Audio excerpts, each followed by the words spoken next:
Good afternoon दोस्तों, मैं मई Khan sir Satyam institute of agriculture and science से आपके सामने आज एग्रीकल्चर का नया टॉपिक लेकर आया हूँ। ठीक है, आज कल हम जो पढ़ रहे थे वो पढ़ रहे थे पेट बोरेशन। आज हम टॉपिक जो पढ़ेंगे उसका नाम है लेटराइजेशन, कैल्सीकरण, डीगैल्सीकरण। इसके अलावा पोरजोलीकरण हम जो इसमें लास्ट में हम लोग करेंगे, शायद हम पोरजोलीकरण तो कर ही चुके हैं, है ना। हम जो करेंगे वो पेट्रोबेशन करेंगे, लवणीकरण करेंगे ना। पोरजोलीकरण तो हम शायद कल कर ही लिया था, जिसमें आपने सल्फ्यूरिक ऑक्साइड का इस्तेमाल किया था। ठीक है, आज हम बात करेंगे लेटराइजेशन। किसकी बात करेंगे? नंबर एक तो हो गया था हमिफिकेशन। नंबर 5 का नाम है लेटराइजेशन।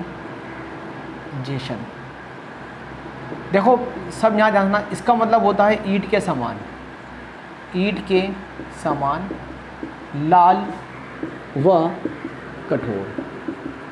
पूछा जाए लेटराइजेशन का अर्थ क्या होता है, हम जवाब क्या देंगे? ईंट के समान लाल व कठोर।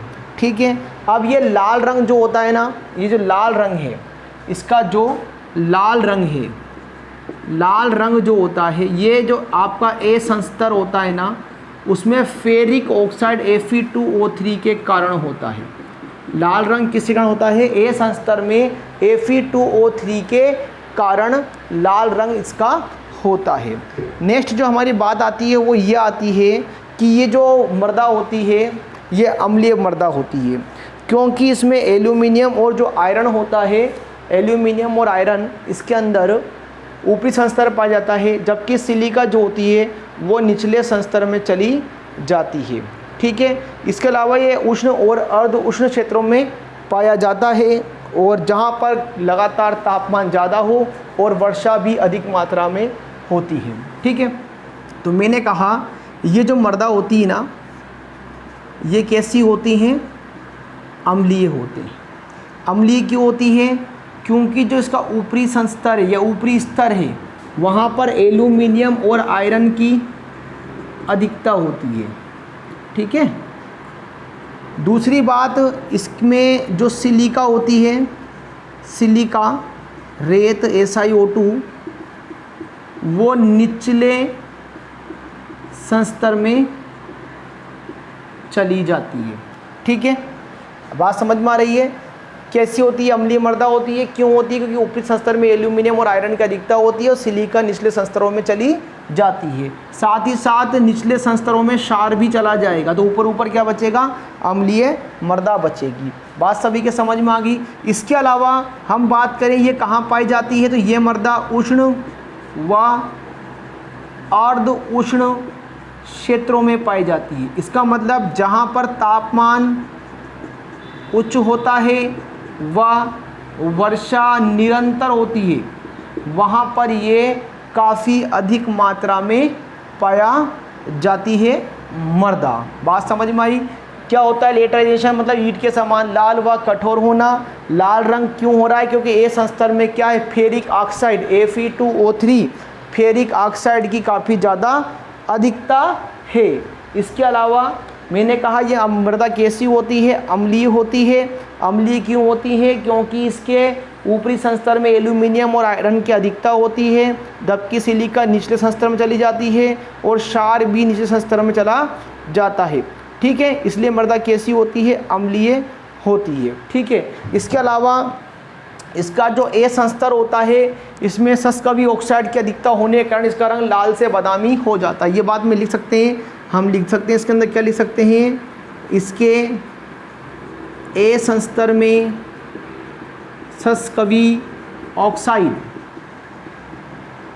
क्या होता है? एल्यूमिनियम ऑक्साइड और आयरन ऑक्साइड की अधिकता के कारण, ठीक है, ये लाल रंग से किस रंग की हो जाती है? बादामी रंग की हो जाती है। बात सभी के समझ में आ गई ना? क्या होता है लेटराइजेशन का मतलब? ईंट के समान लाल। क्या होता है? ईंट के समान लाल एवं कठोर। लाल रंग क्यों होता है? क्योंकि इसके ए संस्तर में या ऊपरी संस्तर में, ओ के नीचे वाले संस्तर में क्या होता है? Fe2O3 यानी कि फेरिक ऑक्साइड पाया जाता है। इसके अलावा जो मृदा होती है वो कैसी होती है, अम्लीय होती है। क्यों होती है, क्योंकि ऊपरी संस्तर जो होता है उसमें एल्यूमिनियम और आयरन की अधिकता होती है और सिलिका व क्षारीय पदार्थ निचले संस्तरों में चले जाते हैं। इसके अलावा यह मृदा उष्ण व अर्ध उष्ण क्षेत्रों में पाई जाती है जहाँ पर तापमान अधिक और निरंतर वर्षा होती रहती है। इसके अलावा इसमें ए संस्तर में सस्क्वी ऑक्साइड की अधिकता के कारण इसका लाल रंग कैसा हो जाता है, बादामी हो जाता है। चलें हम लोग अब इसके अंदर लिखते हैं, वो आप सब नोट करेंगे जो मैं दिखा रहा हूँ, लिखो, लिखें। लेटराइजेशन का अर्थ, लेटराइजेशन का अर्थ ईंट के समान लाल होता है। लेटराइजेशन का अर्थ ईंट के समान लाल होता है, लाल व कठोर होता है, सॉरी लाल व कठोर होता है, लाल व कठोर होता है ना। स्टार टू स्टार लिखना ना, जब पहला एरो लिख दिया फिर दूसरा एरो, है ना, ऐसे नेक्स्ट एरो लगाना। इसके लाल रंग का कारण, इसके लाल रंग का कारण ए संस्तर में, ए संस्तर में ferric oxide, ferric oxide, ferric लिखना है ना, फेरिक ऑक्साइड, सूत्र क्या लिखा है, लिखा हुआ है यहाँ पर Fe2O3, फेरिक ऑक्साइड की अधिकता होती है, फेरिक ऑक्साइड की अधिकता होती है। नेक्स्ट एरो, यह मृदा अम्लीय होती है, यह मृदा अम्लीय होती है जिसकी, जिसकी ऊपरी संस्तर में, जिसकी ऊपरी संस्तर में एल्यूमिनियम व आयरन की अधिकता होती है, जिसकी ऊपरी संस्तर में एल्यूमिनियम व आयरन की अधिकता होती है, एल्यूमिनियम व आयरन की अधिकता होती है तथा सिलिका कोष्ठक में SiO2 तथा सिलिका कोष्ठक में SiO2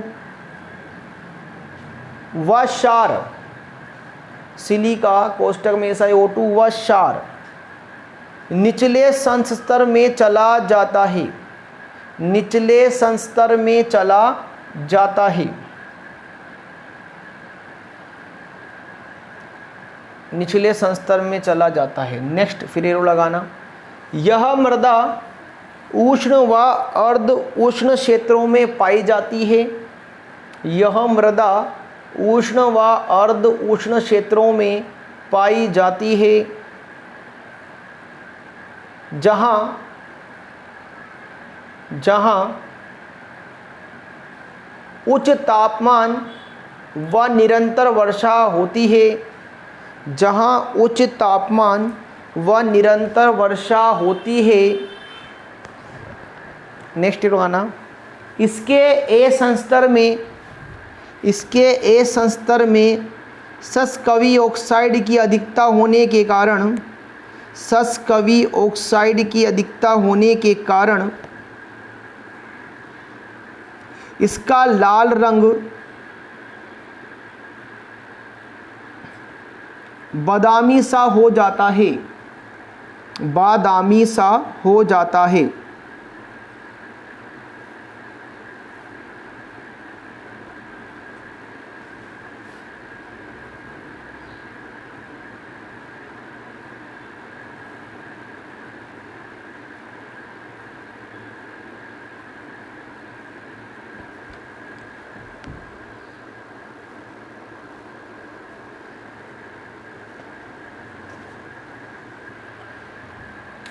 लिख लिया सभी ने।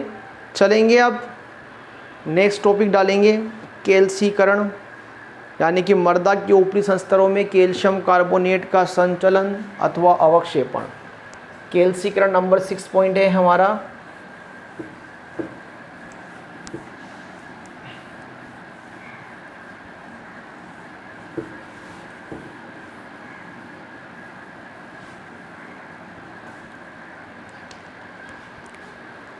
कैल्सीकरण नंबर 6 पॉइंट आएगा,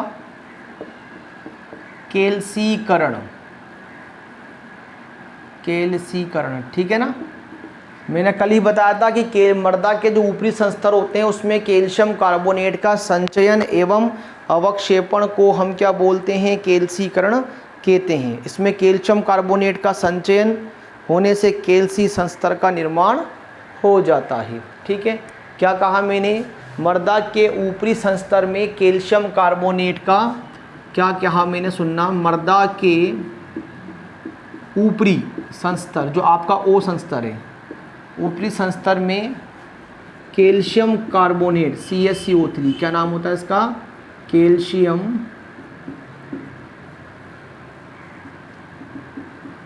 कार्बोनेट का संचयन व अवक्षेपण को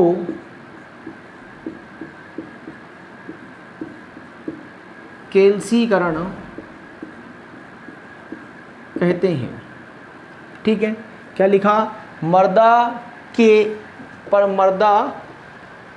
के ऊपरी संस्तर में कैल्शियम कार्बोनेट CaCO3 का संचयन व अवक्षेपण को कैल्सीकरण कहते हैं।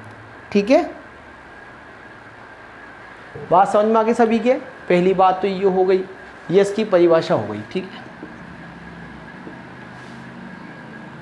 नेक्स्ट अपना हीरो आएगा, देखो कैल्शियम कार्बो, जड़ों के पास कैल्शियम कार्बोनेट का जो अवक्षेपण होता है, जमता है, उससे क्या होता है, कैल्सी संस्तर का निर्माण होता है। ठीक है, क्या कहा मैंने, जड़ों के आसपास कैल्शियम कार्बोनेट का या कैल्शियम कार्बोनेट के अवक्षेपण से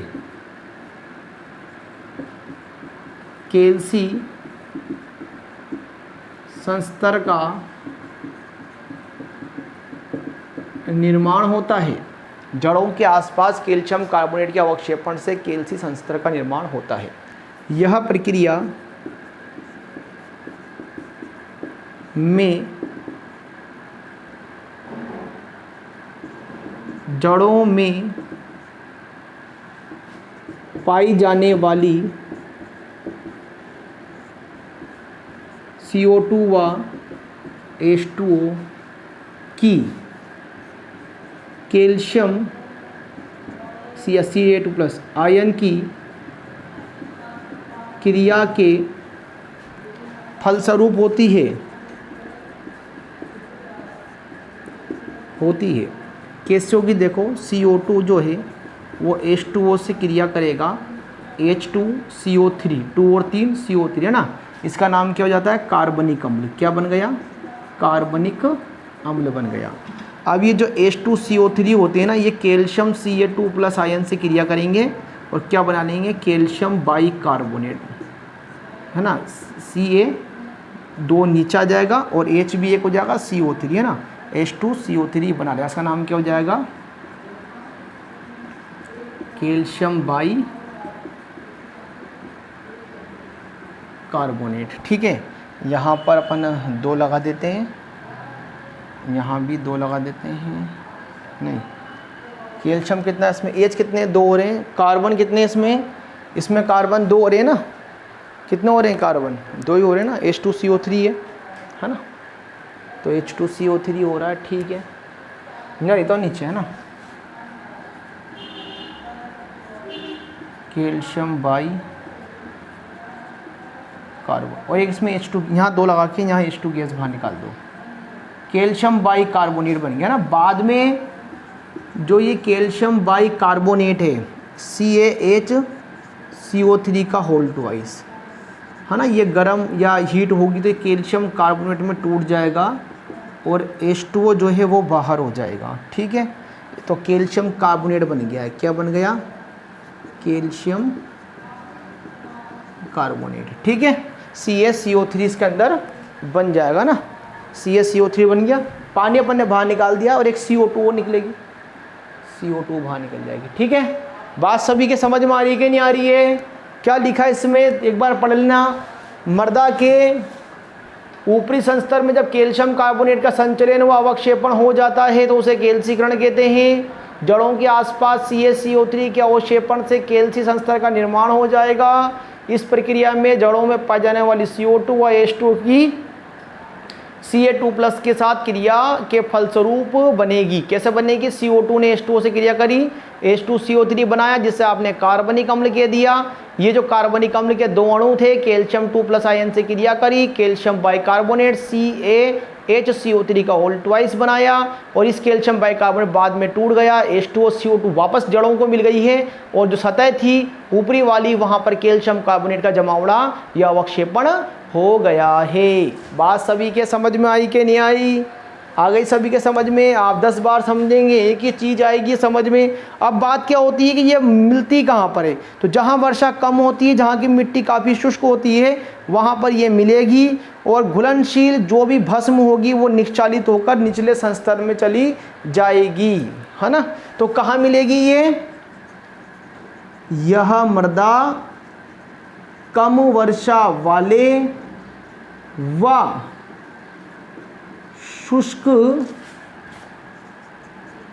क्षेत्रों में पाई जाती है।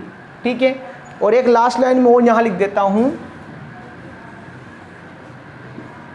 इसमें भस्म निक्षालित होकर, भस्म माने क्षार, निक्षालित होकर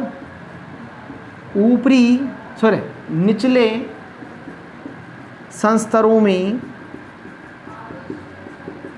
चली जाती है। भस्म क्या होगी? छनकर निचले वाले संस्तरों में चल, क्योंकि कैल्शियम कार्बोनेट छलनी का काम करेगा, तो भस्म छन छन के नीचे चली जाएगी। आप सभी नंबर 6 वाले पॉइंट को, 6 पॉइंट को उतार लें।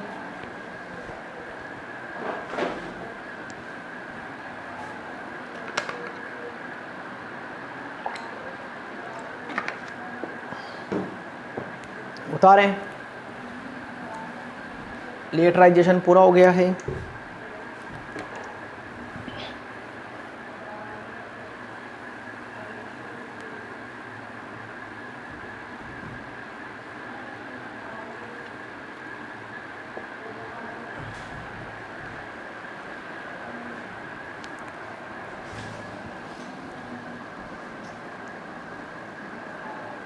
जल्दी लिखें।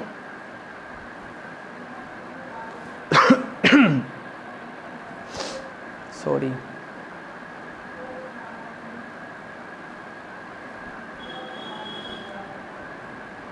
जल्दी करो जल्दी करो। देखो मैं अब इसको मिटा रहा हूँ क्योंकि आप इस वीडियो को रिवाइंड करके भी दोबारा देख सकते हैं। छोटा वीडियो बनता है, टाइम कम होता है, आप तो रिवर्स कर लेते हैं, ठीक है। और वैसे भी आजकल ऑनलाइन क्लासेज चल रही है तो सभी इसका इस्तेमाल ज़्यादा कर रहे हैं। नेट का तो स्पीड वैसे कम आती है, बड़ी काफ़ी टाइम में जाके डाउनलोड होता है, बड़ी परेशानी आती है, ठीक है। तो आप लोग सभी इसको दोबारा रिवाइंड करके देख लेना। जितने मैं इसको मिटा देता हूँ, ठीक है। 2 मिनट 3 मिनट मैंने दे दिए हैं। चलें, अगला हमारा टॉपिक आएगा नंबर 7वें पॉइंट में, डीकैल्सीकरण। नाम से स्पष्ट है, डी लग गया मतलब ये रिएक्शन उल्टी हो जाएगी। जो रिएक्शन आपको दिख रही है ना, ये उल्टी हो जाएगी। ये वापस आपका क्या बनेगा? घुलनशील कैल्शियम, ये अघुलनशील है, ये घुलनशील कैल्शियम कार्बोनेट बन जाएगा, ठीक है। बड़ा ही सिंपल है, इसका उल्टा प्रोसेस करना है। ज़्यादा लंबा चौड़ा टॉपिक नहीं है, छोटा सा टॉपिक है ना। जो रिएक्शन आपके सामने लिखी है उसको ज़रा देखना, इस रिएक्शन को उल्टा करना है। यानी calcium carbonate CO2 plus H2O क्या बना देगा? कैल्शियम बाई कार्बोनेट, ठीक है। क्या बना देगा? डीकैल्सीकरण, वापस कैल्शियम को कैल्शियम बाई कार्बोनेट, ठीक है। इसमें से कैल्शियम अलग हो जाएगा। ये कैसी होती है? घुलनशील होती है, घुलनशील, ठीक है। सिंपल सी चीज़ है, चलेंगे। इसमें थोड़ा सा लिख लेते हैं, 2-4 लाइन, फिर रिएक्शन आप लिख लेना। लिखो, मृदा संस्तर में से calcium carbonate CaCO3 calcium carbonate CaCO3 का पूर्ण रूप से निष्कासन होना या निष्कासन होने की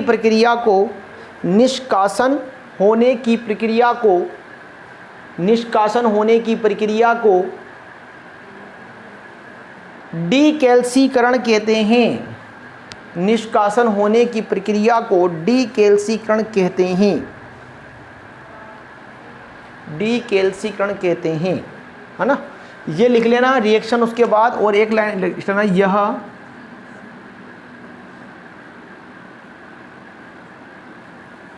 यह प्रक्रिया आर्द्र क्षेत्रों में अधिकता से होती है। ठीक है ना। तो हमारा जो है मृदा निर्माणकारी प्रक्रियाओं में नंबर 7वां पॉइंट भी कंप्लीट होता है।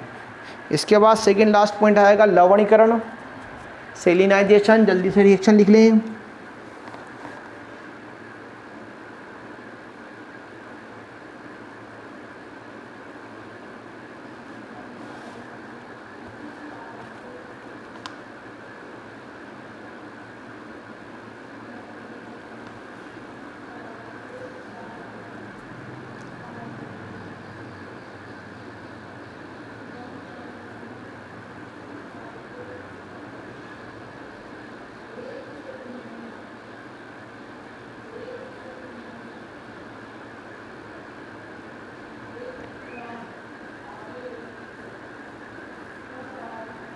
ठीक है, चले नंबर 8वां और सेकंड लास्ट पॉइंट आएगा लवणीकरण, सेलेनाइजेशन। सेलेनाइजेशन, लवणीकरण नंबर 8वां पॉइंट है हमारा। डाल लेते हैं सभी टॉपिक, इंपॉर्टेंट टॉपिक होता है। देखो ये भी नंबर 8वां टॉपिक है लवणीकरण। देखो लवण क्या होता है, देखो मेनली तो होता है किसकी वजह से, सोडियम का क्लोराइड NaCl और सोडियम का सल्फेट Na2SO4। क्या है सोडियम क्लोराइड, क्या है नाम है, सोडियम क्लोराइड। सोडियम का क्लोराइड को क्या बोलते हैं, सोडियम क्लोराइड, है ना। और सोडियम का सल्फेट माने कि सोडियम सल्फेट। इसकी वजह से तो देखो ये प्रोसेस होता है कि मृदा आपकी लवणीय हो जाती है।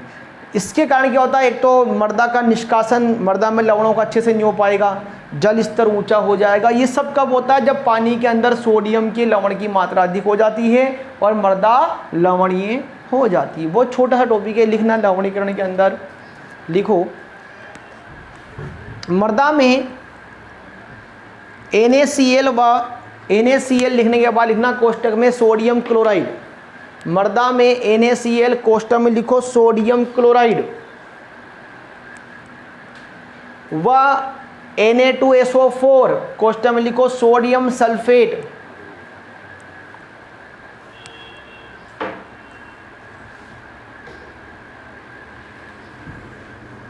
की मात्रा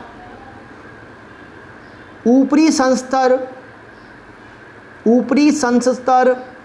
अथवा पृष्ठ संस्तर, ऊपरी संस्तर अथवा पृष्ठ संस्तर, ऊपरी ऐसे ऊपरी संस्तर अथवा पृष्ठ संस्तर में बढ़ जाने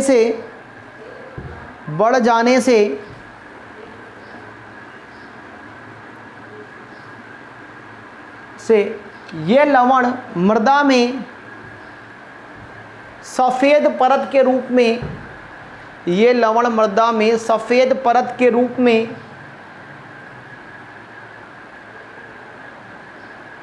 रहते हैं,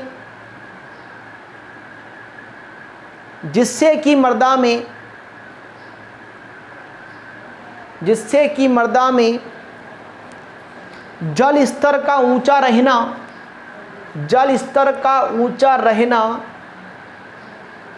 जिससे कि मृदा में जल स्तर का ऊंचा रहना, कोमा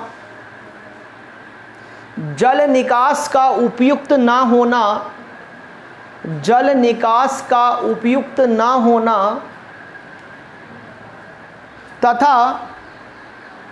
तथा सिंचाई जल में लवणों की अधिकता होना तथा सिंचाई जल में लवणों की अधिकता होना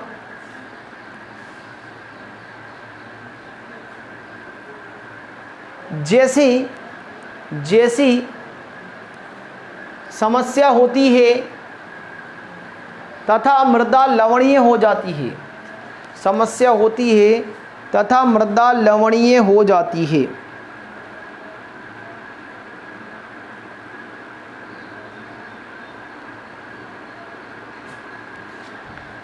और हमारा आज का लास्ट टॉपिक है, और इस मृदा जो निर्माणकारी प्रक्रिया का भी लास्ट टॉपिक, 9वां टॉपिक है पेट्रोब्रेशन। टॉपिक डाल लेंगे पेडोटब्रेशन 9 पॉइंट है। देखो पेडोटब्रेशन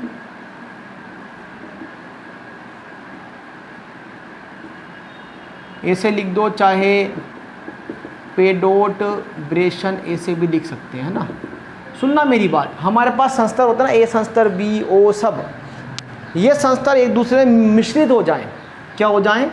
जो विभिन्न संस्तर हैं इनका क्या हो, एक दूसरे में मिश्रण होना क्या कहलाएगा? पेडोटब्रेशन कहलाएगा। अब ये कैसे होगा?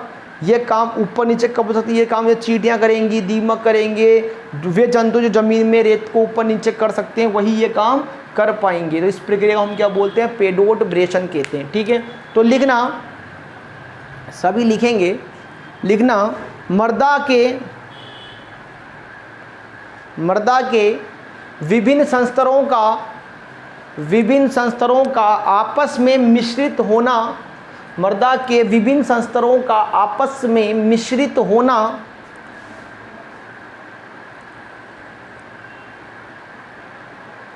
मिश्रित होकर मृदा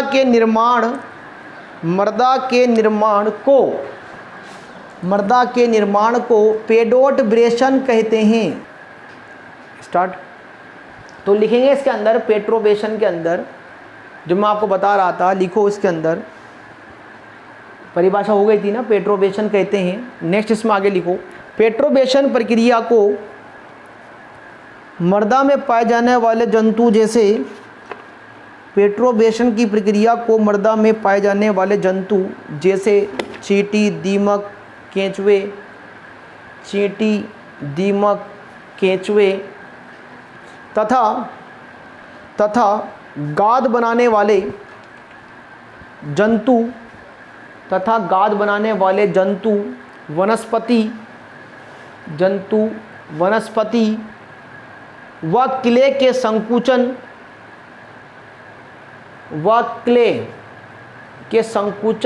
और फैलाव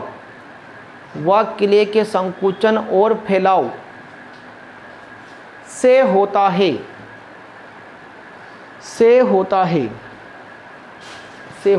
ठीक है, इसी के साथ आपके पूरे 9 के 9 टॉपिक्स खत्म हो जाते हैं। नेक्स्ट हम टॉपिक पढ़ेंगे मृदा निर्माण को प्रभावित करने वाले कारक कल। इसी के साथ आपकी क्लास समाप्त होती है। Thank you very much. ठीक है सर।